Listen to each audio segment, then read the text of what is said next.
आप सभी साथियों को जय श्री श्याम। दोस्तों, हम राजस्थान में लोक संतों का अध्ययन कर रहे हैं और आज हम महिला संत के बारे में चर्चा करेंगे। राजस्थान में जो महिला संत हुई उनके बारे में चर्चा करेंगे। तो आइए इसी कड़ी में आगे बढ़ते हुए हम सर्वप्रथम बात करते हैं महिला संत मीराबाई। सर्वप्रथम बात करते हैं मीराबाई के बारे में।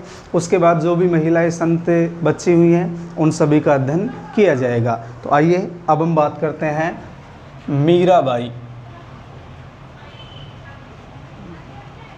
मीराबाई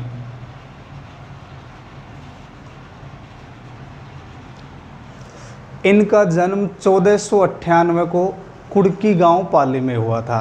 इनका जन्म 1498 को कुड़की गांव पाली में हुआ। का जन्म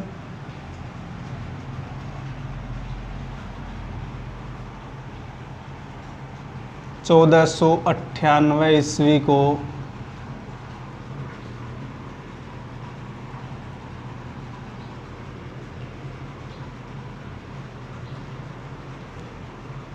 कुड़की गांव पाली में हुआ। इसी प्रकार इनके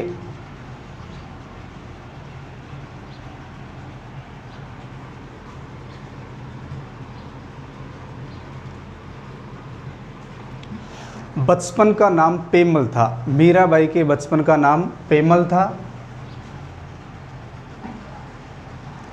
इनके दादाजी का नाम था राव दूदा और पिता का नाम रतन सिंह राठौड़। इनके पिता का नाम रतन सिंह राठौड़ था। इसी प्रकार इनके पति का नाम था भोजराज। इनके पति का नाम भोजराज और गुरु का नाम संत रैदास। इनके गुरु का नाम संत रैदास था। दोस्तों, विवाह के कुछ समय पश्चात इनके पति का देहांत हो गया था। विवाह के कुछ समय पश्चात भोजराज राणा सांगा के पुत्र थे। भोजराज ये मेवाड़ के शासक राणा सांगा के पुत्र थे।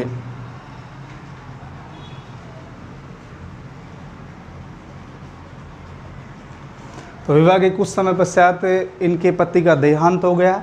पति की मृत्यु के बाद मीराबाई का जो मन था उस संसार से अलग हो गया और उन्होंने श्री कृष्ण की भक्ति पर बल दिया।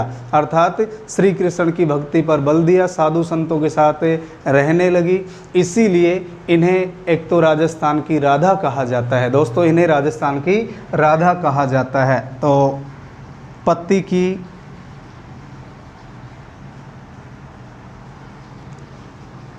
मृत्यु के पश्चात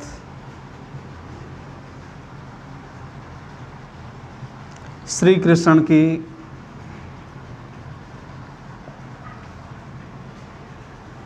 भक्ति करने लगी। इन्हें राजस्थान की राधा कहा जाता है। इन्हें राजस्थान की राधा कहा जाता है। जब ये साधु संतों के साथ भक्ति में लीन रहने लगी, कि भजन कीर्तन करने लगी, तो विक्रमादित्य ने इन्हें मारने के लिए जहर का प्याला भेजा था। मेवाड़ के शासक विक्रमादित्य ने इन्हें मारने के लिए जहर का प्याला भेजा था। तो विक्रमादित्य ने या विक्रमादित्य के द्वारा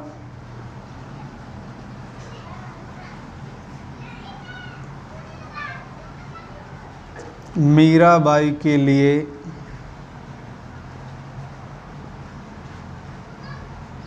जहर का प्याला भेजा गया था।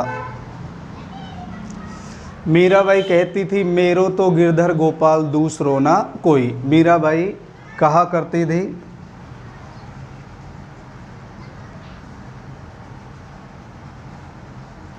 ये कहती थी मेरो तो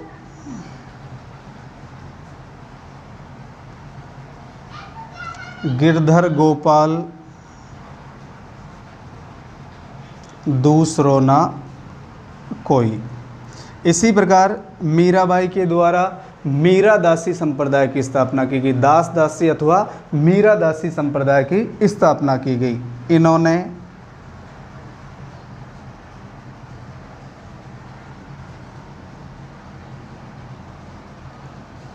मीरा दासी संप्रदाय की स्थापना की। तो दोस्तों, मीराबाई का जन्म 1498 को कुड़की पाली में हुआ। बचपन का नाम पेमल था। दादाजी राव दूधा, पिता रतन सिंह राठौड़, पति का नाम भोजराज, जो राणा सांगा के पुत्र थे। इनके गुरु का नाम संत रैदास था और पति की मृत्यु के बाद श्री कृष्ण की भक्ति में लीन हो गई। इसी प्रकार इन्हें राजस्थान की राधा कहा जाता है। विक्रमादित्य के द्वारा इन्हें मारने के लिए जहर का प्याला भेजा गया था। ये कहा करती थी मेरो तो गिरधर गोपाल दूसरो ना कोई, और इन्होंने मीरा दासी संप्रदाय की स्थापना की। तो दोस्तों, एक बार इसका स्क्रीनशॉट ले लीजिए।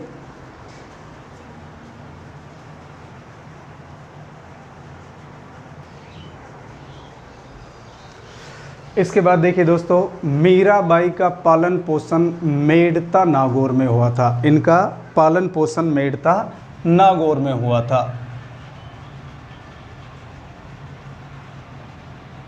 पालन पोषण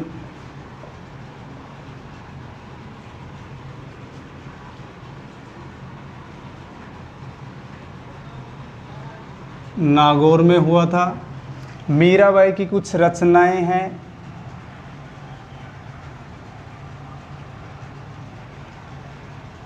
मीराबाई की कुछ रचनाएं हैं, देखिए। नरसी मेहतारी हुंडी,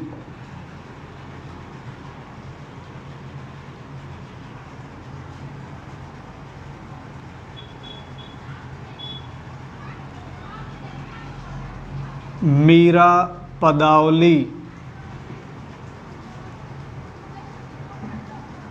राग गोविंद,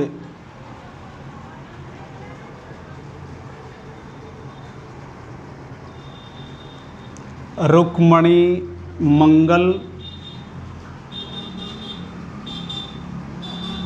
मीरा की गरीबी और सत्यभामा जी नु रूसणो। दोस्तों, ये मीराबाई की कुछ रचनाएं हैं। नरसी मेहतारी हुंडी, मीरा पदावली, राग गोविंद, रुक्मणी मंगल, मीरा की गरीबी और सत्यभामा जी रूसणो। इसी प्रकार रत्ना खाती ने इनके निर्देशन में नरसी जीरो मायरो की रचना की थी। रत्ना खाती नोट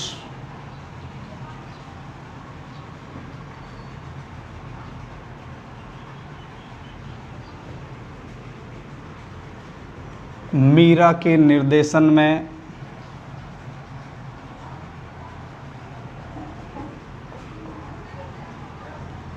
नरसी जीरो मायरो की रचना की थी। ऐसा माना जाता है मीराबाई ने अपना अंतिम समय डाकोर गुजरात में व्यतीत किया था। अंतिम समय डाकोर गुजरात में व्यतीत किया था।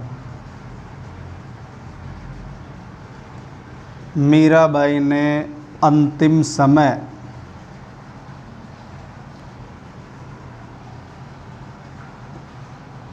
डाकोर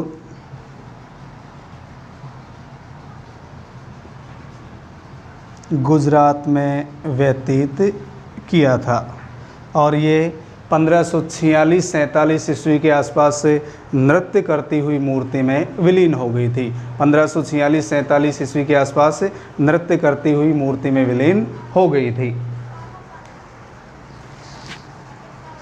इसके पश्चात एक लाइन और याद रखना, मीरा संग्रहालय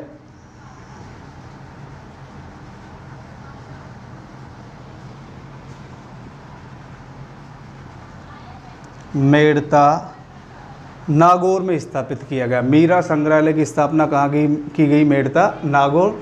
तो ये इनकी रचनाएं हैं। और रत्ना खाती ने मीराबाई के निर्देशन में नरसी जीरो मायरो की रचना की। तो दोस्तों एक बार इसका स्क्रीनशॉट ले लीजिए।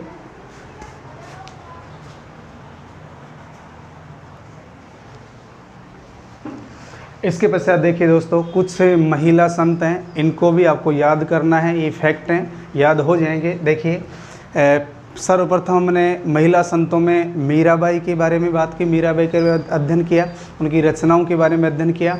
इसके पश्चात कुछ महिला संत हैं जिनके बारे में अध्ययन किया जा रहा है। देखिए संत रानाबाई,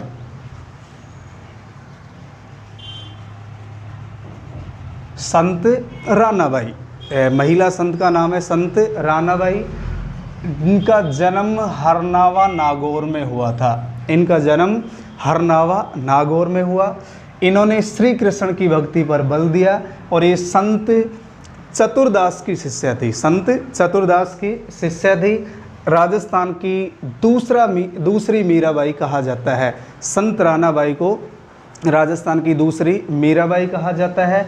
और इनकी समाधि हरनावा नागौर में बनी हुई है। इनकी समाधि हरनावा नागौर में स्थित है। इसके पश्चात संत नन्नी बाई, संत नन्नी बाई, इनका संबंध खेतड़ी से था। इनका संबंध कहाँ से था? खेतड़ी की प्रसिद्ध गायिका थी। इनके गुरु का नाम तान रस खां था। इनके गुरु का नाम तान रस खां था। और इन्होंने स्वामी विवेकानंद को अपने पद सुनाए थे, अपने दोहे सुनाए थे। तो संत रानाबाई का संबंध नागौर से, संत नन्नी बाई का संबंध कहाँ से था? खेतड़ी से। खेतड़ी की प्रसिद्ध गायिका थी और इन्होंने स्वामी विवेकानंद को अपने दोहे सुनाए। इसके पश्चात कर्माबाई, कर्माबाई का संबंध कहाँ से है? नागौर से। कर्माबाई का संबंध नागौर जाट जाति से था। इसके पश्चात इन्होंने भी श्री कृष्ण की भक्ति पर बल दिया। कर्माबाई ने श्री कृष्ण की भक्ति पर बल दिया और ऐसा धार्मिक मान्यता के अनुसार माना जाता है कि इन्होंने भगवान श्री कृष्ण को खिचड़ा खिलाया था। भगवान श्री कृष्ण को खिचड़ा खिलाया। इसके पश्चात संत दयाबाई, ये चरणदासी संप्रदाय से संबंधित थी। संत चरणदास जी की शिष्या थी। इनकी दो प्रसिद्ध रचनाएं हैं, विनय मालिका और दयाबोध। विनय मालिका और दयाबोध। संत दयाबाई चरणदासी संप्रदाय से संबंधित है। संत चरणदास जी की शिष्या थी और इनकी रचनाएं विनय मालिका और दयाबोध। इसके पश्चात है संत सहजोबाई। इन्होंने राधा कृष्ण की भक्ति की और इनकी रचनाएं हैं सहज प्रकाश और 16 तिथि। सहज प्रकाश 16 तिथि, सहज प्रकाश 16 तिथि। संत समानबाई, इनका संबंध अलवर से। संत समानबाई का संबंध कहाँ से है? अलवर से। इन्हें मत्स्य क्षेत्र की मीरा कहा जाता है। मत्स्य क्षेत्र की मीरा कहा जाता है। संत गौरीबाई वागड़ की मीरा, ये भी कृष्ण भक्त थी। संत गौरीबाई, इन्हें वागड़ की मीरा कहा जाता है। ये श्री कृष्ण की भक्त थी।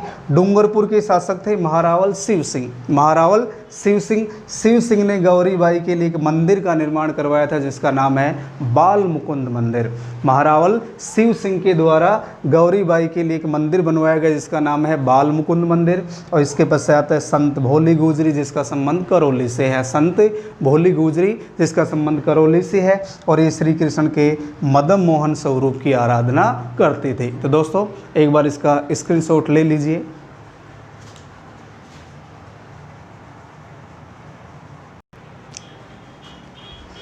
इसके पश्चात देखिए दोस्तों, इफेक्ट हैं, शॉर्ट में है, आप कोशिश करना। हो सकता है जैसे राजस्थान पुलिस की तैयारी करने वाले विद्यार्थियों के लिए यहीं से सीधा फैक्ट पूछ लिया जाए।